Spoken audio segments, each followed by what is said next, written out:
الحمدللہ رب العالمین والصلاة والسلام علی سید الانبیاء والمرسلین اما بعد فاعوذ باللہ من الشیطان الرجیم بسم اللہ الرحمن الرحیم اللہم رب اشرح لی صدری ویسر لی امری واحلل عقدۃ من لسانی یفقہوا قولی مولا صلی وسلم دائما ابدا علی حبیبک خیر الخلق کلہم هو الحبیب الذی ترجى شفاعته لكل حول من الاحوال مقتحب یا رب بالمصطفى بلغ مقاصدنا واغفر لنا ما بدا یا واسع الکرامی وصاحل یا الہی کل صابم بحرمت سید الابرار۔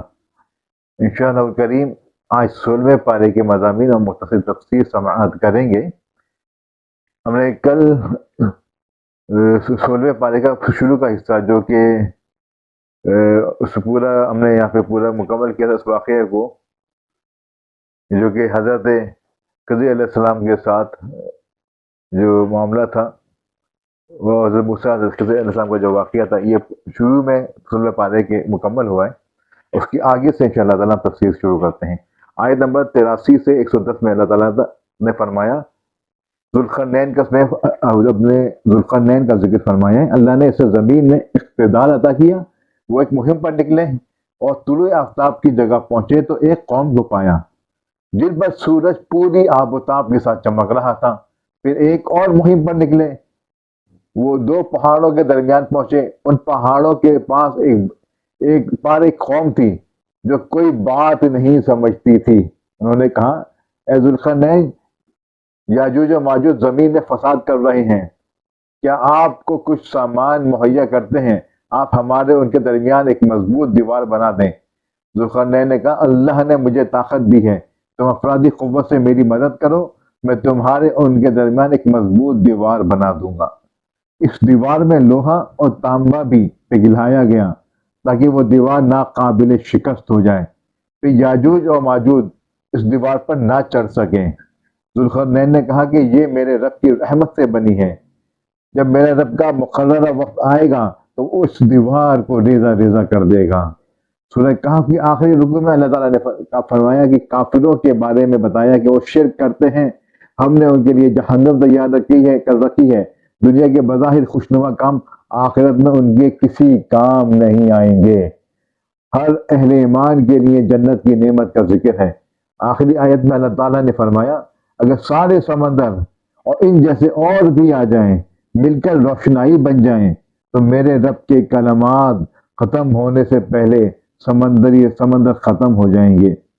آخری آیت میں اللہ تعالیٰ نے فرمایا، اے رسول کہہ دیجئے، میں خدا نہ ہونے میں تمہاری ہی مثل بشر ہوں، اور میری طرف یہی وحی کی جاتی ہے کہ تمہارا معبود ایک ہی معبود ہے، تو جسے قیامت کے دن اپنے رب سے ملنے کا یقین ہو وہ نیک کام کرتا رہے اور اپنے رب کی بندگی میں کسی کو شریک نہ کرے۔ پھر سورہ مریم کی ابتدا ہو رہی ہے۔ سورہ مریم مکی صورت ہے، ترتیب مصحف کے اعتبار سے 19ویں، جبکہ ترتیب نزول کے اعتبار سے 44ویں صورت ہے۔ اس صورت میں حضرت مریم کا ذکر مبارک ہونے کی وجہ سے اس صورت کو سورہ مریم کا نام دیا گیا ہے۔ اس صورت میں توحید اور حیات بعد الموت کا بیان ہے۔ حضرت یحییٰ علیہ السلام کی ولادت، حضرت عیسیٰ علیہ السلام کی معجزانہ ولادت اور جھولے میں کلام، اور حضرت ابراہیم علیہ السلام اور آزر کے مناقشے، اور حضرت اسحاق علیہ السلام کی ولادت کا ذکر ہے۔ سورہ مریم اس امر کا بیان ہے کہ حضرت زکریہ علیہ السلام لا ولد تھے اور بڑھاپے کی عمر کو پہنچ چکے تھے۔ انہوں نے اللہ تعالیٰ سے اولاد کی دعا کی جو ان کا اور آل یعقوب کا وارث بنے۔ اللہ تعالیٰ نے انہیں بیٹے کی بشارت دی جس کا نام یحییٰ ہوگا۔ اس سے معلوم ہوا کہ پیدائش سے پہلے نام رکھا جا سکتا ہے۔ حضرت یحییٰ علیہ السلام کو اللہ تعالیٰ نے بچپن ہی میں نبوت عطا کی اور کتاب دی۔ ان کی اوصاف یہ بیان کیے کہ وہ پاکیزہ اور متقی تھے، ماں باپ کے ساتھ نیکی کرنے والے تھے، وہ سرکش نہیں تھے۔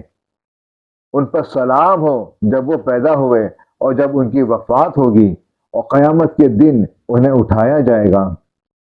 اس سے معلوم ہوا کہ نبی کی ولادت کے دن پر سلام بھیجنا سنت الہی ہے۔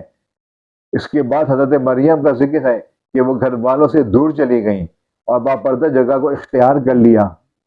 اس کے بعد ایک فرشتہ بشری شکل میں ان کے پاس آیا کہا میں آپ کے رب کا فرستادہ ہوں، اور اس نے کہا کہ میں پاکیزہ لڑکے کی بشارت دے دی۔ حضرت مریم نے کہا میرے ہاں لڑکا کیسے ہوگا، حالانکہ مجھے کسی بشر نے چھوا تک نہیں اور میں بدکار بھی نہیں ہوں۔ فرشتے نے کہا اللہ تعالیٰ کے لیے بات آسان ہے، اللہ اسے لوگوں کے لیے نشانی بنائے گا، اللہ کا یہ فیصلہ طے ہو چکا ہے۔ انہیں حمل ہوا اور وہ ایک دور مقام پر کھجور کے درخت کے پاس چلی گئیں۔ وہ کہنے لگیں کاش کہ میں اس سے پہلے مر جاتی، میں بھولی بصری ہو جاتی۔ فرشتے نے ندا دی آپ غمگین نہ ہو، اللہ نے آپ کے نیچے نہر جاری کر دی ہے، آپ کھجور کے درخت کو بلائیں تو آپ کے اوپر تر و تازہ کھجوریں گریں گی، کھاؤ اور پیو، آنکھیں ٹھنڈی رکھو۔ اگر کوئی بشر آپ سے سوال کرے تو کہیے کہ میں نے چپ کے روزے کی نظر مانی ہے، میں کسی انسان سے کلام نہیں کروں گی۔ پھر وہ بچے کو اٹھائے قوم کے پاس گئیں تو قوم نے ملامت کی یہ کیا ہوا؟ مریم نے بچے کی طرف اشارہ کیا۔ قوم نے کہا ہم گود کے بچے سے کیسے کلام کریں؟ بچے نے کہا میں اللہ کا وعدہ ہوں، اس نے مجھے کتاب و نبوت عطا کی ہے اور باپ برکت بنایا ہے، زندگی پر نماز اور زکوٰۃ ادا کرنے کا حکم دیا ہے، میں اپنی والدہ کا فرما بردار ہوں۔ قرآن نے کہا یہ عیسیٰ ابن مریم ہیں، اللہ تعالیٰ بیٹے کی نسبت سے پاک ہے۔ آیت نمبر 41 میں ایک بار پھر حضرت ابراہیم علیہ السلام کا ذکر ہے کہ وہ بہت سچے نبی تھے۔ انہوں نے اپنے عرفی والد کو بے جان بتوں کی عبادت سے روکا اور عذاب الہی سے ڈرایا۔ اس نے کہا آپ ہمیں ہمارے خداؤں سے پھیرنا چاہتے ہیں، اس سے رک جائیں ورنہ آپ کو سنگسار کر دیا جائے گا۔ حضرت ابراہیم علیہ السلام نے کہا میں آپ کے لیے اپنے رب سے استغفار کرتا رہوں گا، وہ مجھ پر بہت مہربان ہیں۔ اللہ تعالیٰ نے انہیں اسحاق بیٹے اور یعقوب پوتے کی بشارت دی کہ وہ نبی ہوں گے۔ آیت نمبر 51 سے 58 تک مختلف انبیاء کرام کا ذکر ہے۔ حضرت موسیٰ علیہ السلام کو برگزیدہ رسول نبی اور اللہ کا رازدار کہا گیا، اور حضرت ہارون علیہ السلام کی نبوت کا بیان ہوا۔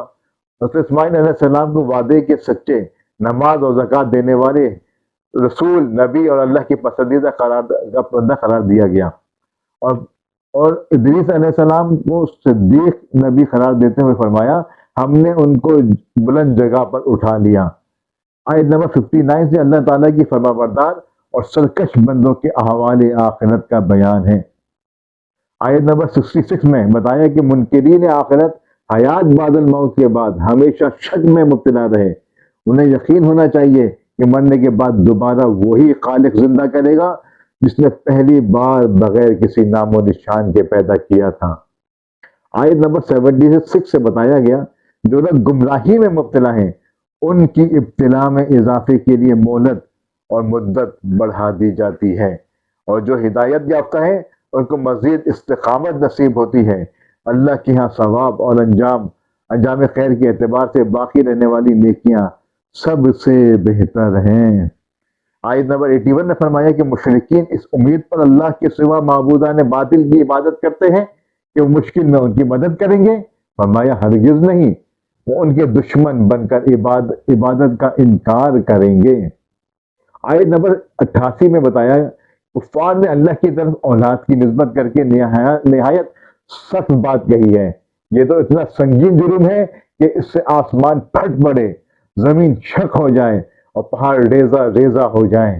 مزید فرمایا کہ آسمان و زمین میں جو کوئی بھی ہے سب اللہ کے حضور بندے بن کر حاضر ہوں گے۔ آیت نمبر 97 نے فرمایا بے شک جو لوگ ایمان لائیں اور نیک کام کیے ان قریب رحمان ان کے لیے لوگوں کے دلوں میں محبت پیدا فرما دے گا۔ اور آخری آیت نے فرمایا کہ پہلے کئی قوموں کے ہلاک ہونے اور ان کے نام و نشان باقی نہ رہنے کا اللہ تعالیٰ نے بیان فرمایا ہے۔ یہاں پہ سورۃ کا اختتام ہوا اور پھر آغاز ہو رہا ہے سورۃ طہ کا۔ سورۃ طہ کی مکی صورت ہے، ترتیب مصحف کے اعتبار سے 20ویں، جبکہ ترتیب نزول کے اعتبار سے یہ 45ویں صورت ہے۔ اس صورت کے پہلے کلمہ طہ میں نبی کریم صلی اللہ تعالیٰ علیہ وآلہ وسلم کو خطاب کیا گیا ہے، اس لیے اس کا نام سورۃ طٰہٰ رکھا گیا۔ اس سورت میں اللہ تعالیٰ کی وحدانیت، قرآن کی حقانیت، آپ صلی اللہ علیہ وسلم کی رسالت اور اسبات قیامت کا ذکر ہے۔ حضرت موسیٰ علیہ السلام اور حضرت آدم علیہ السلام اور ابلیس کے قصے کا بھی اس میں ذکر ہوا ہے۔ کفار قریش نے جب سرکار دو عالم صلی اللہ تعالیٰ علیہ وآلہ وسلم کو لمبی لمبی نمازیں پڑھتے دیکھا تو کہنے لگے، جب سے آپ صلی اللہ علیہ وسلم نے آباء و اجداد کے دین کو چھوڑا ہے، آپ بہت سختی اور مصیبت میں مبتلا ہو گئے ہیں۔ تو اللہ تعالیٰ نے اس صورت کی پیشانی پر لکھ دیا، اس صورت کی، اور کہا کہ اے طٰہٰ، ہم نے یہ قرآن اس لیے نازل نہیں کیا کہ آپ کو سختی اور مشقت میں مبتلا کر دیں، اور فرمایا کہ قرآن نصیحت کے لیے نازل ہوا ہے۔ اللہ ظاہر و باطن سب کو جانتا ہے، وہ وحدہ لا شریک ہے، اسی کے سبھی نام اچھے ہیں۔ آیت نمبر 10 سے مدین سے واپسی کے سفر کے دوران حضرت موسیٰ علیہ السلام کے اس واقعے کا بیان ہے کہ وہ ایک جگہ اپنی اہلیہ کو ٹھہرا کر آگ لینے طور پر گئے۔ وہاں انہیں غیب سے ندا آئی، اے موسیٰ، میں آپ کا رب ہوں، آپ طوا کے مقدس وادی میں ہیں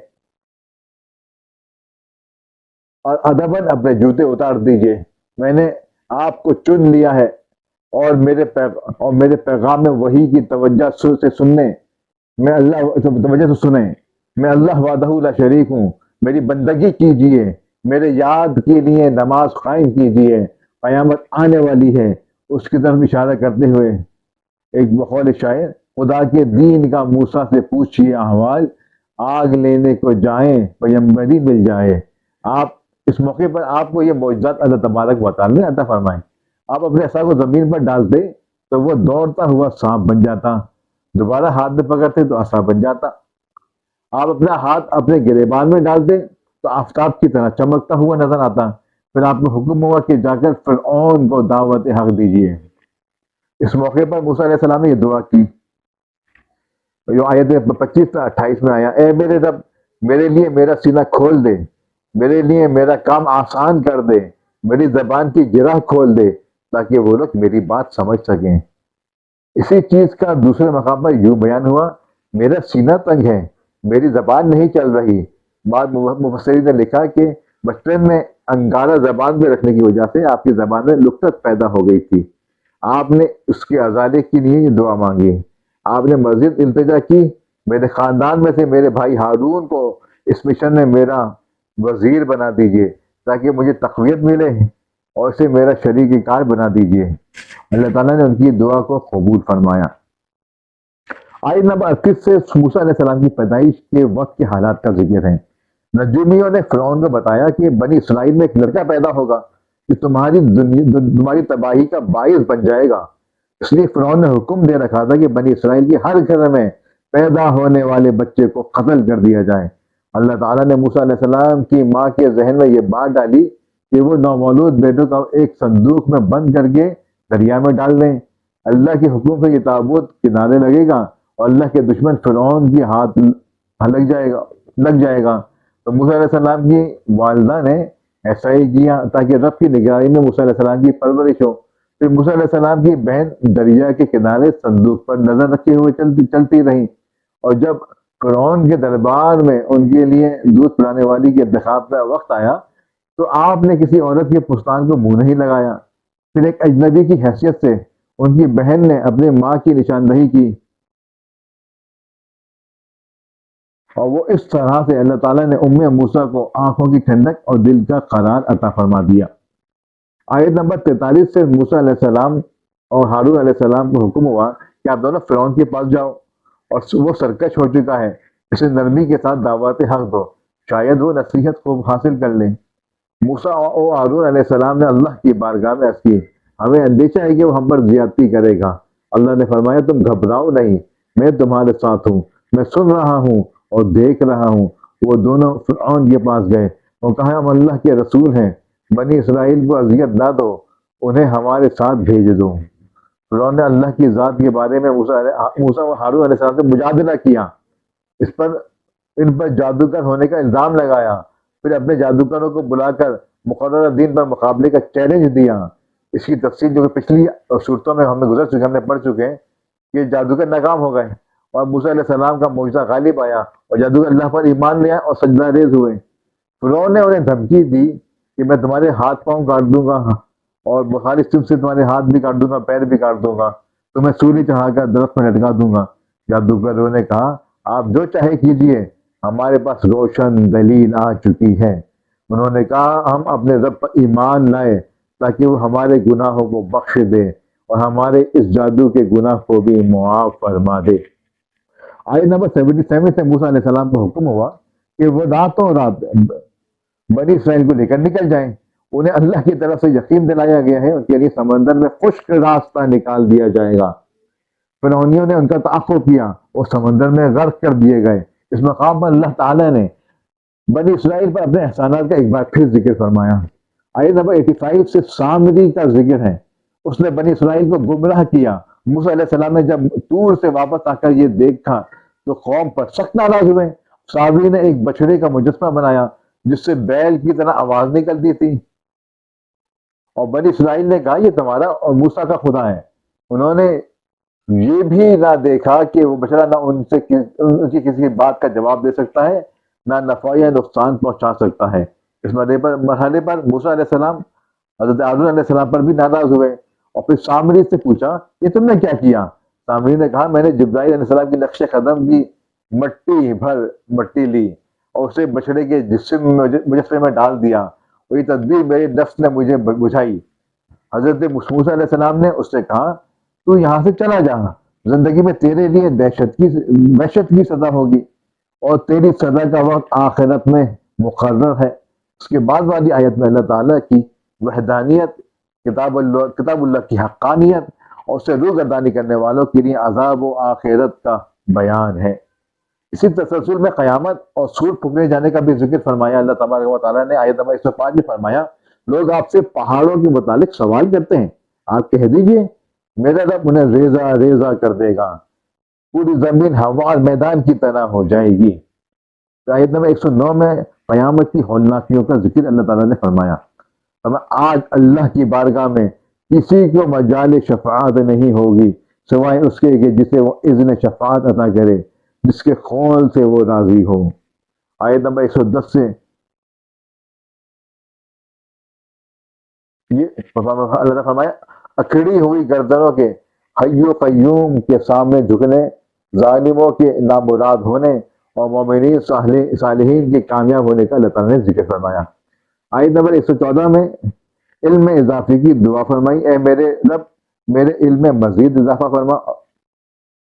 آیت نمبر 115 میں اس بات کا ذکر ہے کہ آدم علیہ السلام جو جنت میں درخت کے قریب چلے گئے تھے تو یہ ان کی بھول اور اجتہادی خطا تھی۔ انہوں نے قصداً اللہ تعالیٰ کی حکم عدولی نہیں کی تھی۔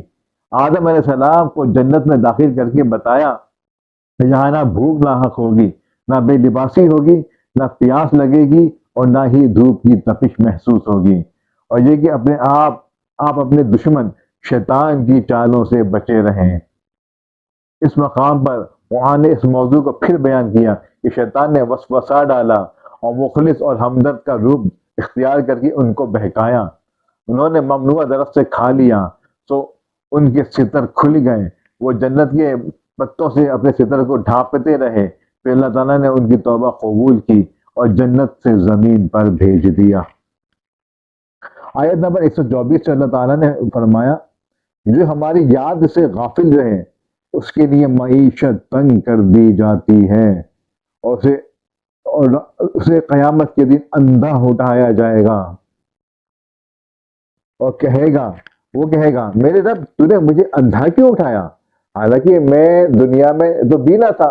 اللہ تعالیٰ فرمائے گا تمہارے پاس میری نشانیاں آئی تھیں جنہیں تم نے نظر انداز کر دیا تھا، اس طرح آج تم بھی نظر انداز کر دیے جاؤ گے۔ آیت نمبر 130 سے اللہ تعالیٰ نے ارشاد فرمایا ان کی باتوں پر صبر کیجئے، سورج کے طلوع اور غروب ہونے سے پہلے اپنے رب کی حمد کے ساتھ تسبیح پڑھتے رہیے، رات کے بعض اوقات میں اور دن کے حصوں میں بھی تسبیح پڑھتے رہیے تاکہ آپ راضی ہو جائیں۔ مزید فرمائے کہ اہل خانوں کو نماز کا حکم دیں، خود بھی نماز پر مستقیم رہیں اور نیک انجام صرف تقوی پر کاربند لوگوں کے لیے ہیں۔ کفار قریش کے عذاب کے مطالبے کے جواب میں فرمایا، ان سے پہلے لوگوں کو اللہ نے ہلاک کر دیا تھا اور عذاب کا وقت مقرر ہے، اور اگر ہم رسول بھیجنے سے پہلے ہلاک کرتے تو یہ لوگ کہتے ہمارے پاس عذاب سے پہلے رسول کیوں نہیں بھیجا، اور فرمایا انتظار کرو، تم ان قریب جان لو گے کہ سیدھے راستے والے اور ہدایت یافتہ لوگ کون ہیں۔ یہاں پہ 16ویں پارے کا اللہ تعالیٰ نے اختتام فرمایا ہے، اور انشاءاللہ تعالیٰ العزیز کل ہم 17ویں پارے کی ہم خلاصے مضامین کو سماعت کریں گے۔ اللہ تعالیٰ ہمیں